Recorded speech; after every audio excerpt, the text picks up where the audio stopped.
I came here looking for my monkey and couldn't figure out why everyone was yelling at each other because they didn't speak the language. And I was like, man, people are angry here. the first impression I gave of him was just this very, hello, I'm having a great time dancing and drinking with everyone. He's like, wow, crazy foreigner. Oh, this is a foreigner.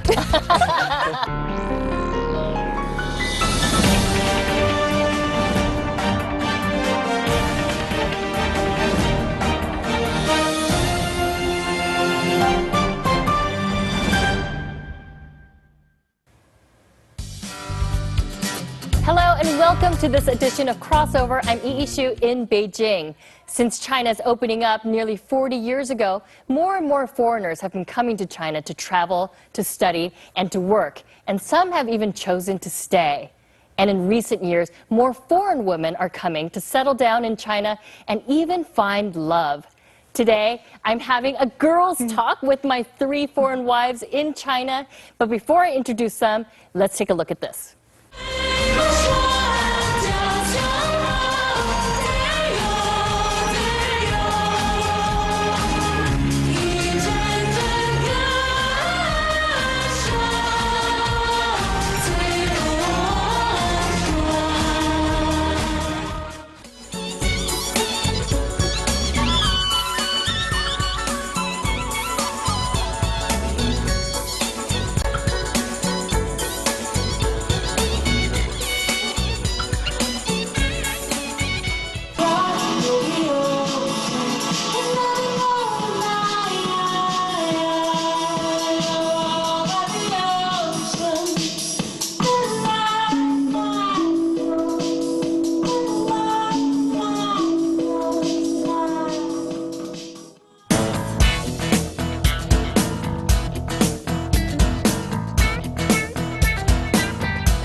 Marie, Jess, Jocelyn, welcome to Crossover. Thank you for being here today. Thank you so much for having us. Now, I love that the 3 of you came from very different places, and somehow you have all managed to come to China, settle down, and as I said in my intro, really find love, not only the traditional kind of love with a partner, but a love for China and this culture. I mean, we see how much you've embraced the culture in that video clip. trying every day. There's a lot to Continental learn. Spice Girl, Marie. Now, Marie, you're from Australia. Yes. And Jess and Jocelyn, both of you are from the States. Yes. What brought you here to China?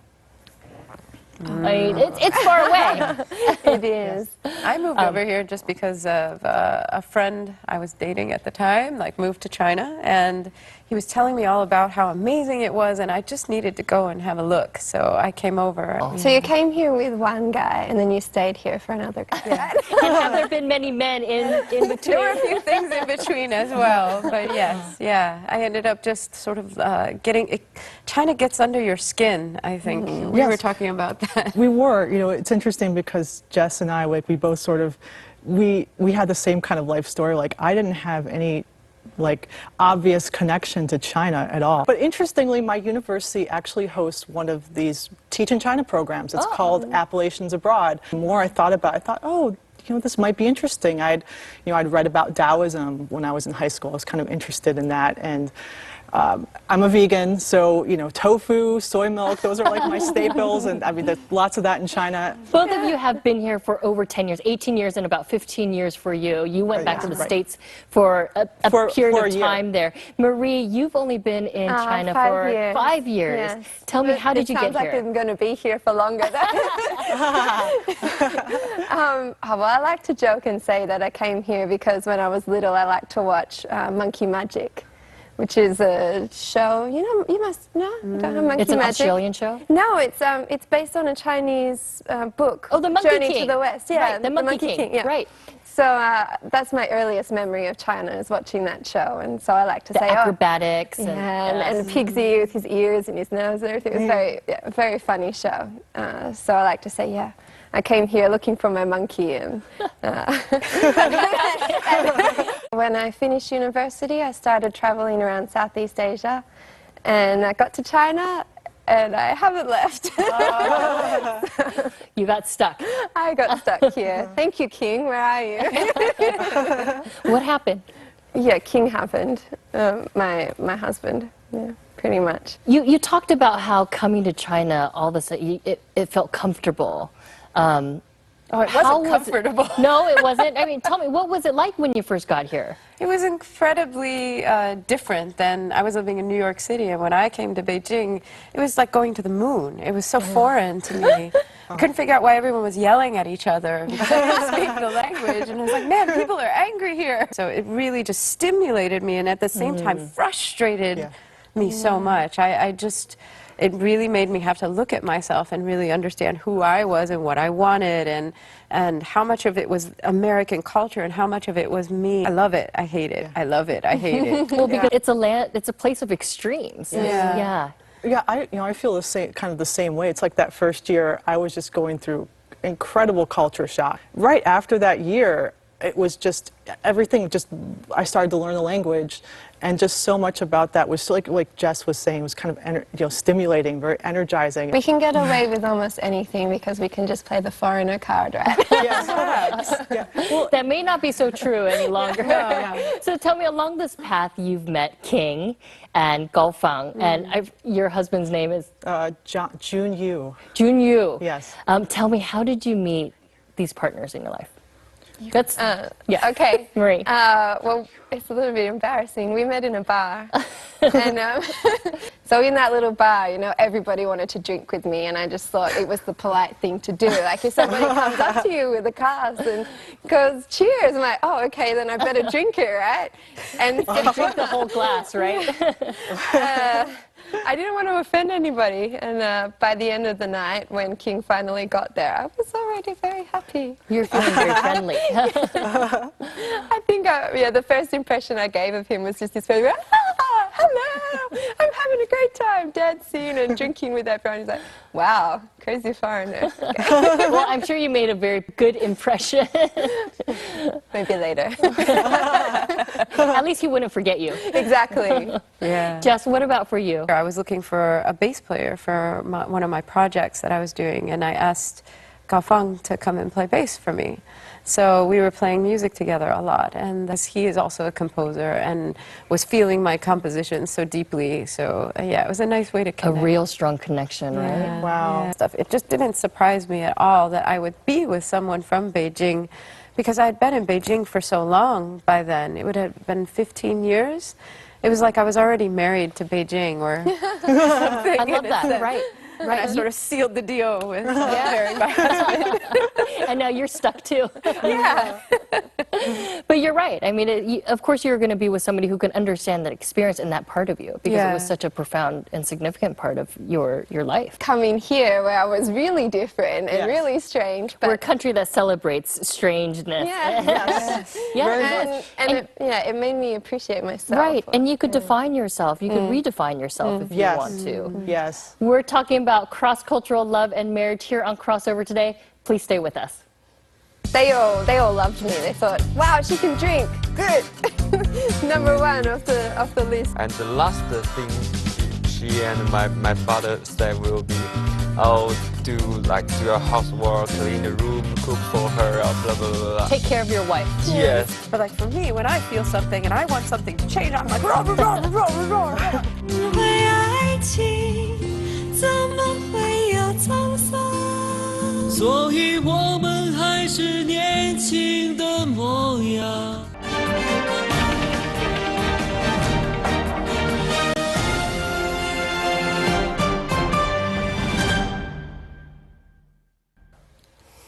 Welcome back to Crossover. So here in the studio, I have 3 women, beautiful women, who are married to Chinese husbands. And I have one very lucky Chinese husband who's here to tell him his side of the story. King, thank you so much for being here. Oh, sorry. May I say that you're a very lucky and a very brave man to be sitting here with your guess wife so. here. King, tell me, what was it about Marie when you first met her? How did you fall in love with her? I think I fell in love with her after the first night we saw each other. See, it was a good impression. Yeah, like the first time because I know a lot of foreigners there, like in my university, but kind of most of the girls, they're very shy. Yeah, I know like foreigners should be very open, or something, but yeah, those girls very shy, and she is the first one I saw. I feel, oh, this is a foreigner. So let me ask you, what happened when you first told your parents, Mom, Dad, I'm going to bring a girlfriend back home, and she's not Chinese? What did they say? Yeah, my mom kind of worry about that, and she told me directly, "Wow, you are really good at making troublesome for your mom." Wow.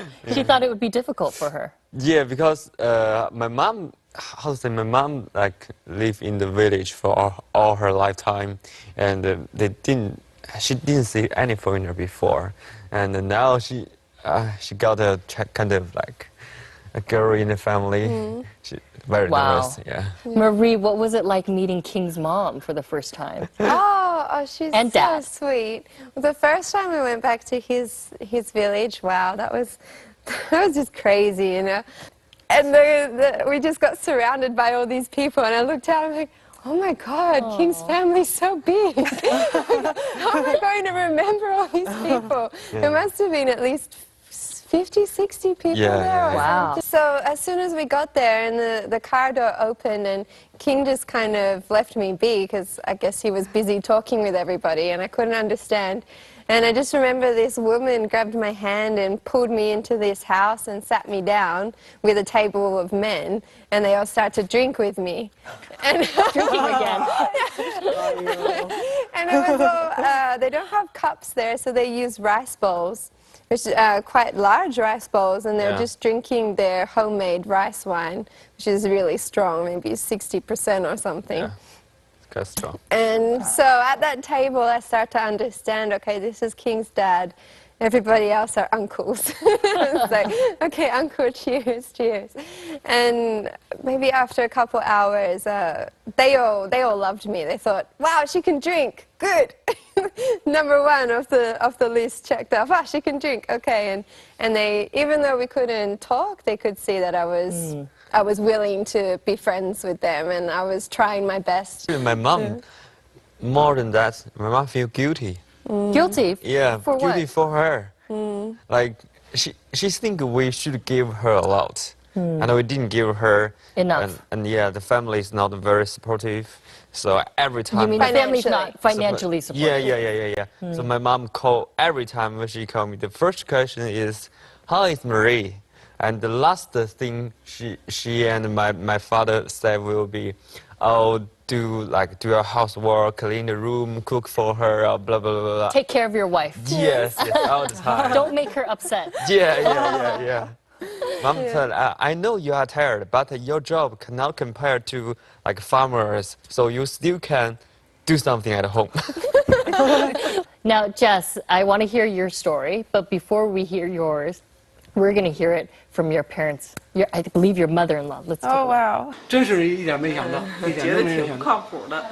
外国人对待家庭的观念，我们好像有点心里没底，从文化上差异很大，生活方式，生活方式上差异也很大。一个人跑到中国来，当时10几年了，一直这样的干了很多工作，一直让他奋斗，工作能力挺强。后来很自立的，是那种很自立的女孩子，就是觉得这一点跟中国女孩子特别不同。 They sound, I mean, they really respect you and what you've done and accomplished, even, I guess, before you got married. They're great. I really get along with my parent-in-laws, and I feel like I've a family in China, like a Chinese mom and dad, like something that I had never ever thought of having, like a stable family unit like them, and they're very supportive. So and it's been a really lovely, loving, caring, kind, charitable relationship that we have together. That really sounds wonderful. Very harmonious. Yes. And, you know, Chinese are always looking for harmony in their families. Yeah. What are the attractive, I'm going to ask you, Marie, especially since your husband's sitting right here. Okay. What are the attractive points about your husband? You know, what is it that you love about him? You're just waiting to hear this, huh? Yeah. You're up next. Well, you know, he looks like a monkey. No, yeah, he's very handsome. I think he's very handsome, and and he's pretty tall too. Like, actually, I never would have thought about height before or judged somebody on their height, but it's nice that he's taller than me. But mostly it's about his personality, and not just the personality, but his ideas and, how do you say that, like morals. I think he has a really good moral compass. He's very kind, he's very caring, and he always makes me laugh. Good job, King. Yeah, I also have to really thank him for his patience, and yeah. King, what do you love about Marie? Yeah, she's very beautiful. The first thing, and I think she's very kind girl. Yeah, her idea about the world always about give people like happy, and sometimes like for example someone like older guy fall on the ground. Like for me, I'm Chinese. I will think about it and do it. She will help him directly on the street. Yeah. And we all agree with that. It doesn't matter if you have the older guy, they will like try to get money from you or not. They help someone, save the life is the first thing you have to do. Right. Yeah. And I find it interesting that both of you have mentioned that each of you are generous or very giving. It's interesting that two people from different cultures, you see that in the other person who is from a totally different culture. So I'm just kind of curious, you know, we've been talking about how great this kind of cross-cultural experience, this love is, but there must be some difficulties and differences. I'm going to start, Jocelyn, you're nodding your head. What have been some of those differences that have made it difficult? Well, I don't know if it's made it difficult, but definitely there, you know, it's the idea of saying I love you, you know, that's just not something that people really do in China. And I remember that when I started dating my husband, I remember there was this period of time, you know, because you know, in America, when you date somebody, you know, there's sometimes this ambiguity. You know, you have to, you know, define the relationship, right? It might be casual, it might be serious, you might be just dating, and so on. And you know, hearing "I love you" it can be sometimes reassuring, right? Once you get to that point, and of course, it's a big deal. You know, and I think still, even though I'd spent some time in China, in my mind, I wanted to hear "I love you." I don't know if it's personality or cultural, maybe a little bit of both, but like my cultural background is like when you feel something, you just you say it really quickly and out it and get it off your chest. But in Chinese culture, I tend to notice that it's more laid back and it's sort of pulled inward, and this sort of like my husband feels something and he feels something, and then after a while, like, you know, if it's needed, he'll talk to me about it. But like for me, when I feel something and I want something to change, I'm like, rah, rah, rah, rah, rah, rah, rah. And, does that work or does it backfire? What happens? It's like he knows that I just fa peachy, which is like to lose your temper a little bit, you know, and he knows that. So he's really patient with me, and he understands like what it is that where I'm coming from. But like he said to me one time, you know, Jess, when you yell, it makes me feel like I should be really far away from you because you think that I'm so far away that you have to yell. He goes, but I'm right here. Wow, that's interesting. Yeah. How about for the two of you? Is it cultural or is it personality? I think personality is okay. It's more about the culture. Really? I was going to say the opposite. Yeah, no, what they said is happened to us too. My generation will be like, we don't know date. For Chinese people, like my generation, okay, you are with someone, with some girl. This is girl you're gonna get married. There's no date, no, how to say, flirt, or no middle part. Right. Yeah, directly. This girl, oh, marriage. Yeah. Yeah. Yes. So, for our He did well of hiding that from me. Well, so do you feel comfortable, holding hands? Westerners, they like to hold hands or hugging, that sort of physical type of... Yeah, that's all right. Yeah. That's all right. But for her, like, she need to listen to "I love you," or I have to show her any way I can do to say "I love you" every day. Yes. If I don't, Sounds so demanding. if I don't, she will think, okay, you don't love me. And Have you done it crazy. today yet? Can you do it right now? Yes, on the way here, she was like kind of feel a little bit low, like emotion. How's that? Yeah. Yeah, she starts thinking, oh, but I have to find something more important and have mean a lot in my life and for the world. What I'm doing is waste my time or something. Then for Chinese, maybe I will listen to and think the way, blah blah blah. But I have to say something. Okay, darling, do what you want. You want to stay in China, we stay in China. You want to go abroad, we go abroad. And I suppose everything you did, you made decision. But yeah, like this is not our culture. For Chinese, we will be very serious. We'll think about it and talk about it. But I just say something, make her feel happy first. You're telling me that that's all empty words? Yeah, but that's true. But I have to say that directly to make you happy, to show that I love you.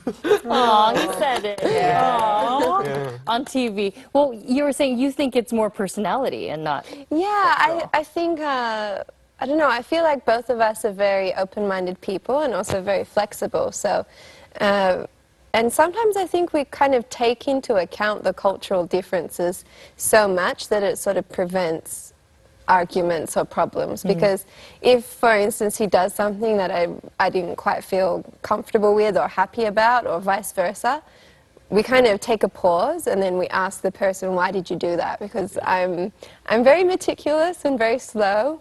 I'm a bit of a perfectionist, so I do everything kind of slowly and perfectly. And he's very, whatever, let's just get there. Yeah. So you feel rushed a lot of the time. Yeah, and he feels like he's always waiting for me. Yeah, all my life. Waiting for her. You were waiting for her. You were waiting for her to come to China so you could marry her.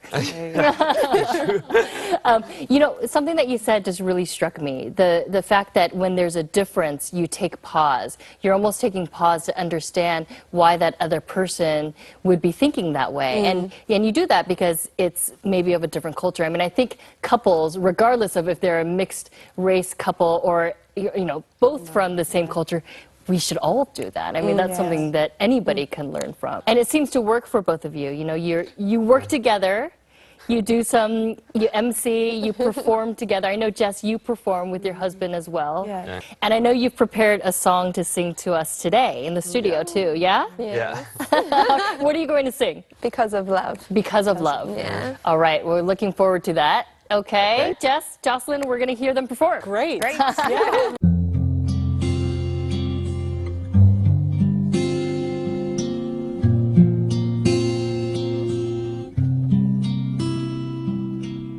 给你一张过去的 CD， 听听那是我们的爱情。有时会突然忘了，我还在爱着你。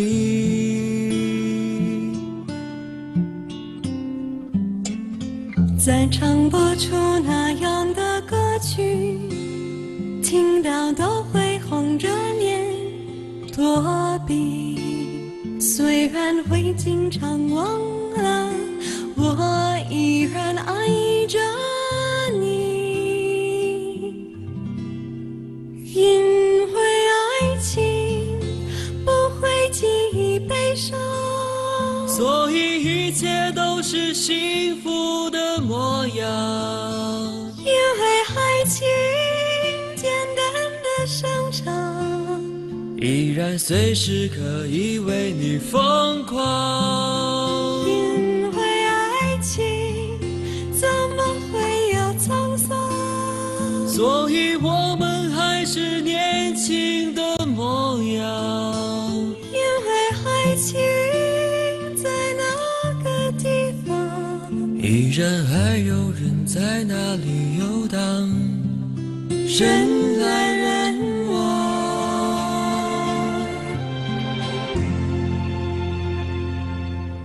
给你一张过去的 CD， 听听那是我们的爱情。有时会突然忘了，我还在爱着你。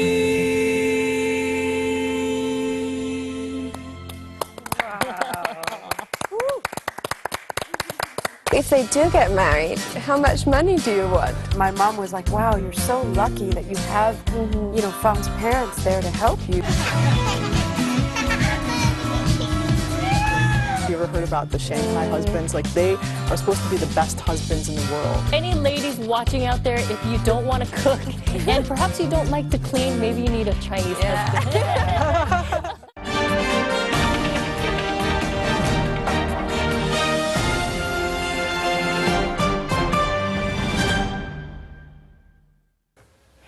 Welcome back to Crossover, where I'm talking with 3 women about what it's like to have a Chinese husband.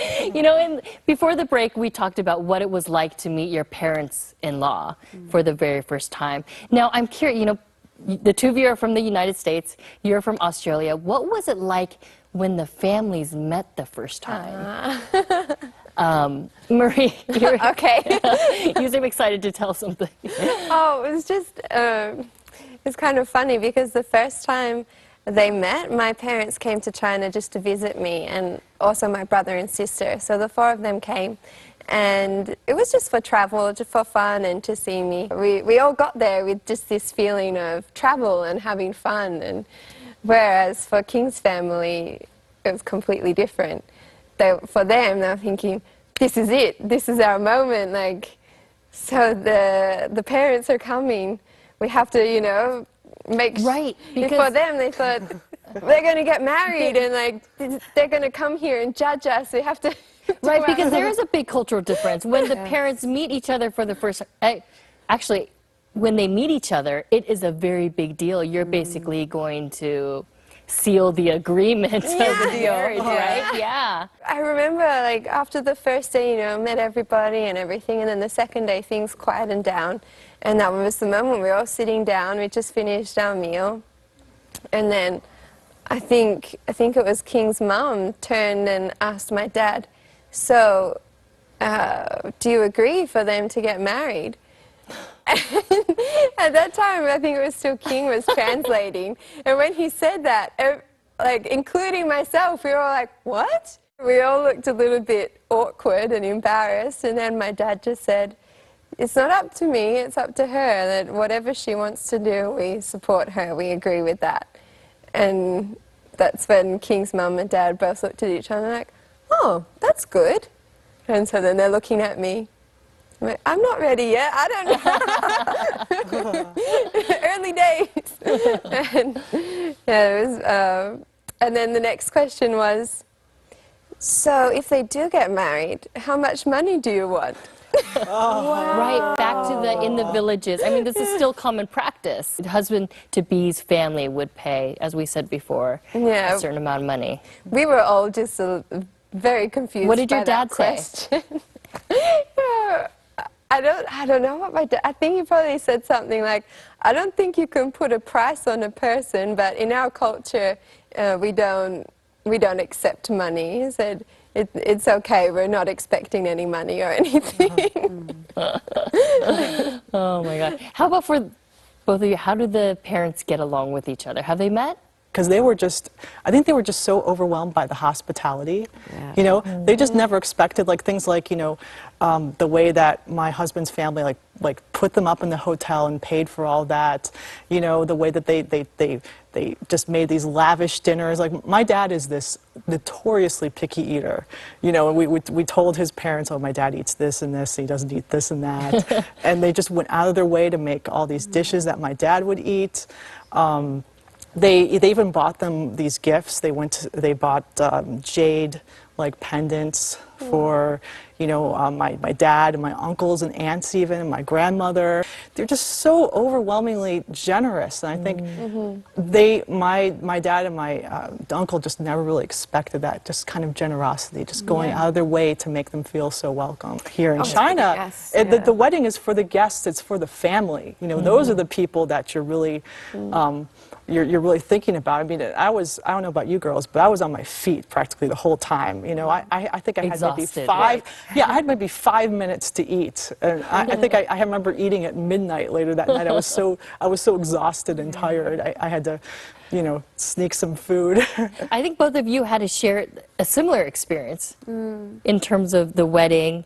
I mean, you were nodding and you were laughing. Oh, I was just thinking about like the wedding itself. Like we had a really nice wedding, and so we did a program. And my father-in-law was really concerned about, well, if there's no host, what are people going to do? Like, how are they going to know what to do? And I was like, because there's going to be a program, and we spelled out everything that we were going to do, and we had a really, I think there were 200 people, 185 people that came to the wedding. It was a big banquet and all the crazy kinds of foods and stuff. And but Fong and I were able to sing to each other, and I got to sing a jazz song to him with another friend. We had music going on. It was really simple in terms of Chinese stuff. And then afterwards, all of my parent-in-law's friends were like, oh, we want to have a copy of the program so that we can do this with our children's weddings too, because that was really great. We didn't expect it to go that way. It's also very warm. You have a 2-year-old. Yes, a baby is now daughter. 2.5 Yes. daughter. The two of you, I know you don't have children yet. Is there a lot of pressure for both of you to have children? Have you gotten that from I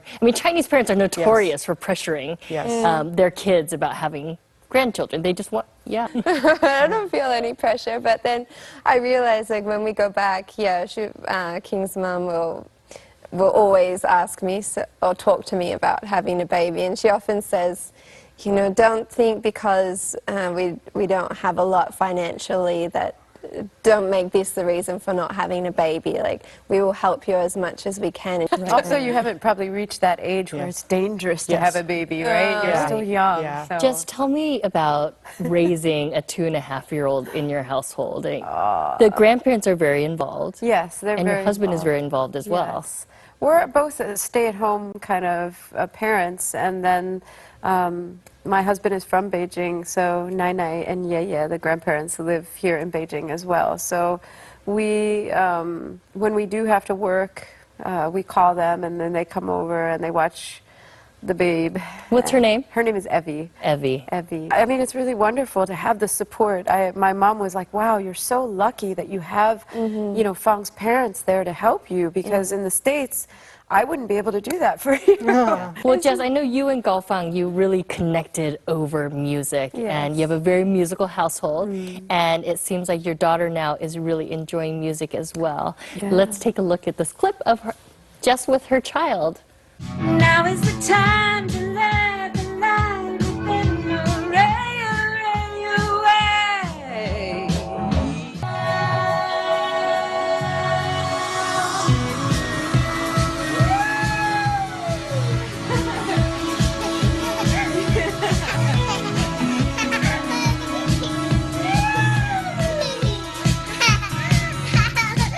Oh, I love how she's bouncing up and down. She does it every time at that part of the song, too. Like, she'll put her arms up, and it doesn't matter what we're doing, if we're eating dinner and the music comes on, or we're listening to a previous recording of something that we played, she'll always put her arms up, and she'll wait for this one part, and she'll start dancing. Does Dad start dancing too? Yeah. He was playing the guitar at that point, so yeah. Aww. She's the product of your love, and you're able to share what you love with her. That's really wonderful. So tell me, the one thing that I argue about the most with my husband is, I mean, it's not necessarily like the big things, but it's always these little day-to-day responsibilities. Like you said, who's doing what?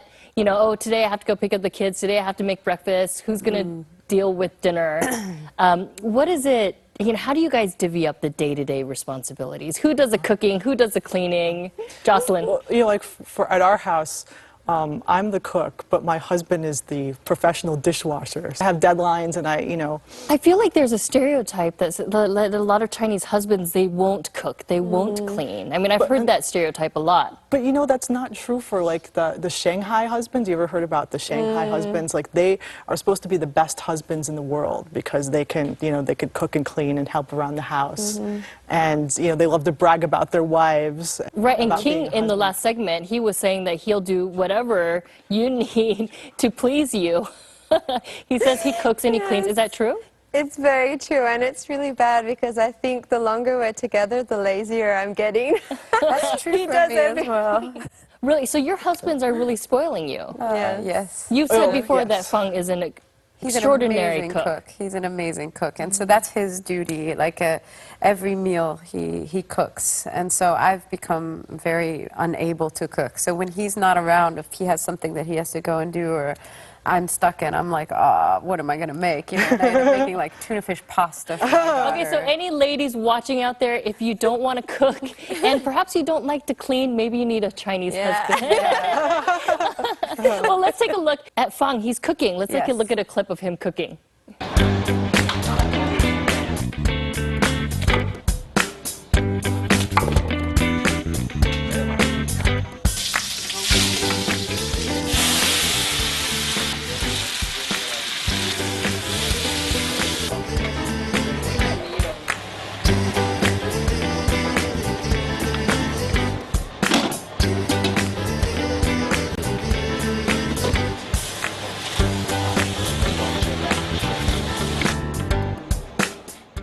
That looks really good. I can almost smell it. What's your favorite dish that he makes? Yomen daxia.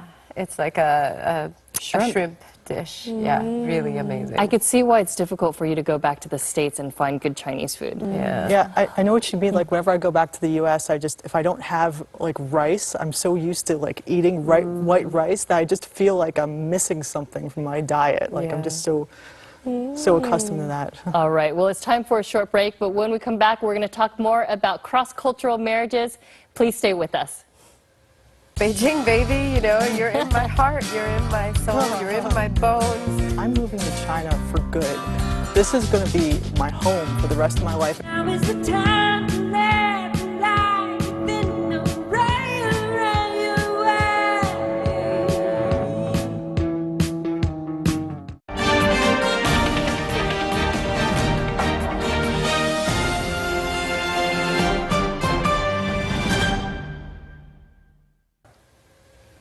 And welcome back to Crossover, where we're talking about life with a Chinese husband. Money always seems to be an issue that a lot of couples will argue about. How much money to spend, someone's spending more money than the other. What's it like in your household? We're kind of AA now. What does that mean, AA? Oh yeah, that's Chinese, isn't it? AA. You're so Chinese. I know, I forget. Anyway. I think we say go Dutch. Go Dutch, yeah, Right. like splitting the bill.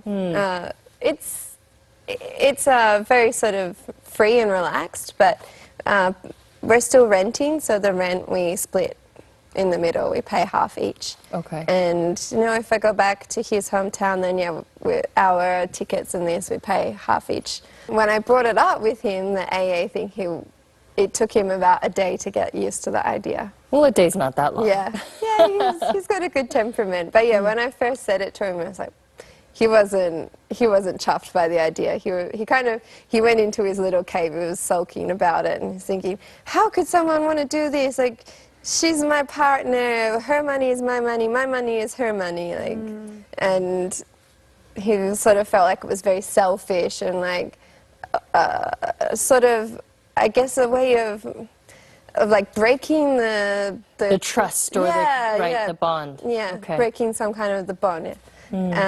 Anyway, and then after a while, and I explained to him all my ideas, I think, it's better if we do this because then you'll realize how much money you're spending. We can keep a tab on things and we can slowly save. I don't know, we're kind of, like my husband can be on one hand very frugal, he's like really frugal about, how we live and expenses in that sense. But then sometimes, especially when it's like for me, when it's like for his wife, like he just like has this tendency to just want to splurge on me, Like even coming here to Beijing, he's like, oh, you can spend more. Like it's like his budget for all my meals is like 50 RMB, like which is like not what we usually spend on meals sometimes and be on average, or we just eat at home. Both of us like we're working hard right now, and I think that's really what matters. You're Right. working towards something good. We've talked a lot about how your relationships have developed over time, but we haven't talked about the future, because all three of you are from a different country. What is the future for all of you? Is there any thought about, oh, maybe someday I'm going to want to go home, or is China your home now? Jess. China is definitely my home now. But I think for a while I was struggling, especially with the pollution recently, or the past couple of years. It's been quite heartbreaking, because this place that I've been here for almost 20 years, just feeling this sort of like disappointment when I look out the window and I know I can't take my daughter outside to play. So I was thinking for a while that maybe we should go to another country or somewhere cleaner.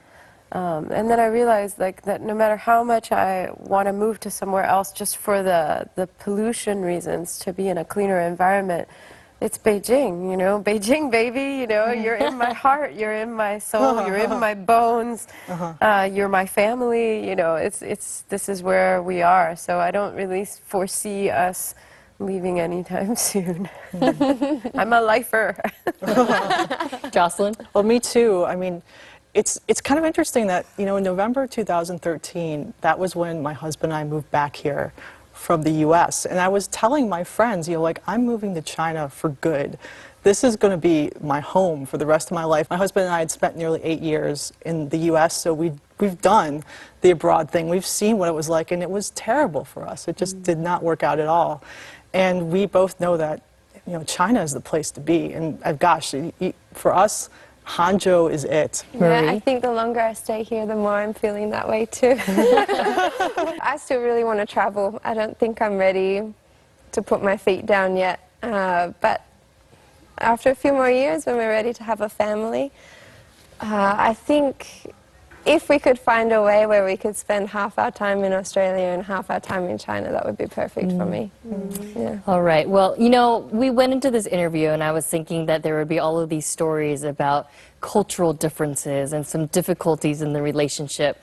But I think what I've learned from all three of you is that you found a partner whose values and really echoes one of your own. Even though this person was from a different culture, you've been able to find that connection and that bond. And I think that's something that all of us can learn. Cultural barriers seem like they can be very difficult to overcome, but it's finding somebody who shares your same values and your same ideals. And it sounds like all three of you have found them. Thank you, all three of you, so much for having the guts to come and share your story with the world.